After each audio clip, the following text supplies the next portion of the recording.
네, 안녕하십니까 여러분. 이글스 에브리데이입니다. 오늘은 권민규 선수 이야기 해보도록 하겠습니다.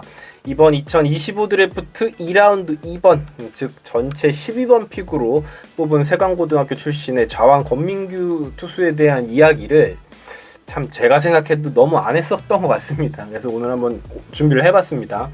이 선수 같은 경우에는 신장이 189cm예요. 커요. 화면으로 보는 것보다 화면으로 보면 조금 이렇게 호리호리해 보이는데 생각보다 신장이 굉장히 좋은 선수입니다. 물론 이제 키라는 건 프로필상으로는 약간 높이는 경우가 많죠. 그렇긴 하더라도 조동욱보다는 조금 작고 황준서보다는 조금 큰 신장을 가지고 있다라고 보시면 될 것 같아요. 이 선수는 실제로 다른 애였으면 1라운드 후반쯤에 지명되었어도 손색이 없다라는 평이 있죠. 이번 시즌에도 1라운드에 뽑힐 수도 충분히 있다라는 평가가 있었어요. 그럼에도 불구하고 우리 순번까지 내려오게 되었고, 제가 개인적으로 평하기로는 상당히 좋은 픽이었다라고 생각을 합니다. 이번 드래프트에서 정현우, 배찬승 같은 빠른 볼을 던지는 좌완 투수들이 각광을 받아서 그렇지 이 권민규에 대한 평가도 굉장히 사실은 좋았습니다. 특히 이제 제구력이 굉장히 좋은 투수다라는 평가가 있어요. 이 부분은 이따가 이제 기록으로 한번 또 살펴보도록 하겠습니다. 구속은 평균 한 140km 정도다라고 하고 최고 구속은 147km 정도라고 이야기를 하는데, 사실 이 고등학생들의 구속에 대한 피로감이 최근에 저는 개인적으로 조금 있어요. 공이 빠른 선수들을 당연히 이제 프로 구단에서 많이 선호하는 탓에 구속에 너무 몰두를 한다든지 스카우터들에게 빠른 볼을 어필하기 위한 그런 상황들이 굉장히 많기 때문에, 물론 투수는 공이 빨라야 되는 건 맞아요. 가장 치기 어려운 공은 빠른 볼이다라는 이야기가 있잖아요. 그렇기는 하지만 이 구속의 시대에 권민규는 조금 남다른 본인의 길을 걷고 있다는 점에서 조금 흥미롭다. 물론 이제 권민규 본인 스스로도 빠른 볼을 던지기 위해서 부단히 노력을 하고 있다고는 합니다. 그런데 이제 이 권민규 선수의 장점은 빠른 볼의 속도에 있지는 않다라는 정도로 알고 계시면 좋을 것 같습니다. 일단은 세강고 출신의 이글스의 좌완 투수 계보가 있죠.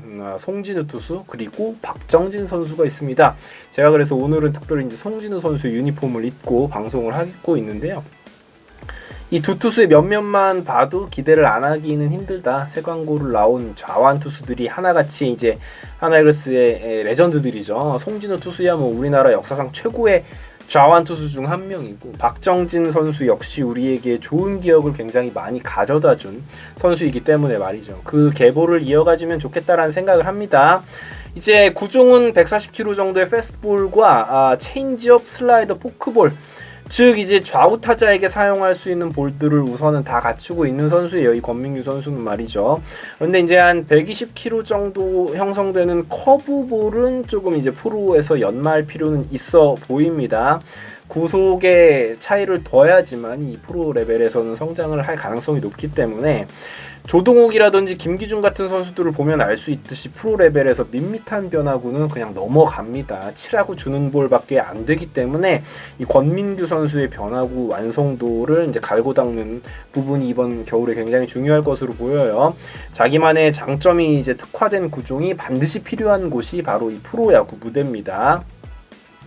구속이 빠르지 않은 좋은 제구력을 갖춘 선수는 딱 두 종류입니다. 잘 풀리면 이제 긴 이닝을 소화해 줄 수 있는, 투구수 관리를 잘 해줄 수 있는 선발 투수감이 되는 것이고, 잘 안 풀리면 그냥 신나게 두드려 맞는 배팅볼 투수가 되는 거죠. 물론 저는 전자의 길을 응원하고 기대합니다. 기록을 한번 살펴보도록 하겠습니다. 권민규 선수 한 명의 기록뿐만이 아니라 비교 대상이 될 수 있는 황준서, 조동욱, 그리고 그 전 시즌의 윤영철 선수의 기록과도 한번 비교를 해볼게요. 권민규 선수의 고3 시즌의 기록이에요. 54와 3분의 1이닝 동안 ERA는 1.50이었습니다. WHIP가 이 네 선수 중에 가장 좋았어요. 0.74. 이건 뭐냐면 피안타율도 억제할 수 있으며 4사구도 많이 내주지 않는다라는 이야기거든요. 9이닝당 삼진 개수는 적어요. 8.61개. 이 부분이 조금 마음에 걸리기는 합니다. 조동욱 선수가 아무래도 적은 탈삼진 개수 때문에 프로에서는 많이 난타를 당하는 모습을 보여줬거든요. 하지만 9이닝당 4사구가 2.32개, 즉 황준서, 조동욱과 비교했을 때 굉장히 좋은 수치죠. 황준서 같은 경우에는 지난번에도 살펴봤지만 고3 시즌의 기록이 그렇게 좋지는 않았습니다. 탈삼진은 굉장히 좋았죠. 9이닝당 10.51기였으니까 저는 황준서의 포텐셜을 여전히 높게 보는 이유가 프로 레벨에서도 삼진을 굉장히 잘 잡는 투수였어요. 비록 제구가 망가지면서 그 부분이 발현이 되진 않았지만 황준서는 몸을 키우고 제구를 잘 잡을 수 있다면 저는 충분히 더 좋은 선수가 될 수 있을 거다라고 생각하고, 다시 권민규 선수 이야기로 돌아가 보자면 권민규 선수는 탈삼진 능력은 역시나 이제 떨어진다. 구속과도 연관이 있겠죠. 하지만 제구력만큼은 상당히 안정적이다. 조동욱 선수는 사실 고3 시즌의 기록이 그렇게 특출나진 않았죠. 이 선수야말로 쉴링을 보고 이제 픽을 한 것이다. 이 선수는 포텐셜을 놓고 봤을 때, 그리고 체격 조건을 봤을 때 굉장히 좋은 선수로 성장할 가능성이 있다라고 보시면 될 것 같고, 윤영철 선수 한번 살펴보시면 고3 시즌의 기록이 굉장히 좋습니다. 65와 3분의 1이닝을 던졌어요. 이 부분 때문에 말이 많았죠. 이제 너무 혹사를 당하다 보니까, 그러다 보니까 이번 시즌 좀 탈이 나기도 했었고요. ERA는 1.66입니다. ERA만 놓고 보면 권민규가 더 좋지만 사실 고교 시절에 ERA는 그렇게 큰 의미는 없다라고 봅니다. 저는.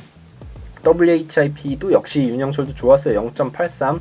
9이닝당 탈삼진 개수가 넘사벽이었습니다. 윤영철 선수는 탈삼진이 구속이 당시에도 그렇게 빠르지 않았던 투수였지만 탈삼진이 13.6개였고요. 9이닝당 4사구, 즉 제구력이 1.51개. 그러니까 윤영철과 비교하면 권민규는 사실 명함을 내밀기는 힘든 수준이다라고 보시면 될 것 같습니다. 물론 그렇다고 해서 당연히 윤영철보다 못할 것이다라고 예상하는 건 옳지 못하다.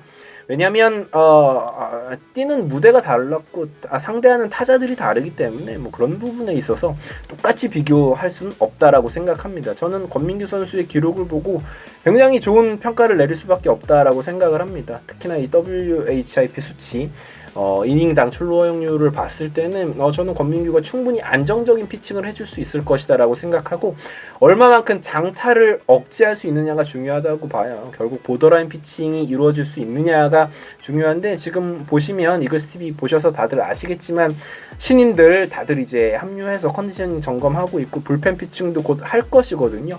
그 과정 속에서 얼마만큼 몸을 만들어주고 구속도 조금 끌어올려야겠고 좋은 투수로 성장할 수 있는지를 좀 지켜보셔야 될 것 같습니다. 당장 내년에는 오히려 정우주보다 이 권민규 선수가 1군에서 더 쓰임새가 있을 수도 있겠다라는 예상을 해봅니다. 우리 권민규 선수 화이팅이고요. 지금까지 이글스 에브리데이였습니다. 구독, 좋아요 부탁드릴게요. 감사합니다.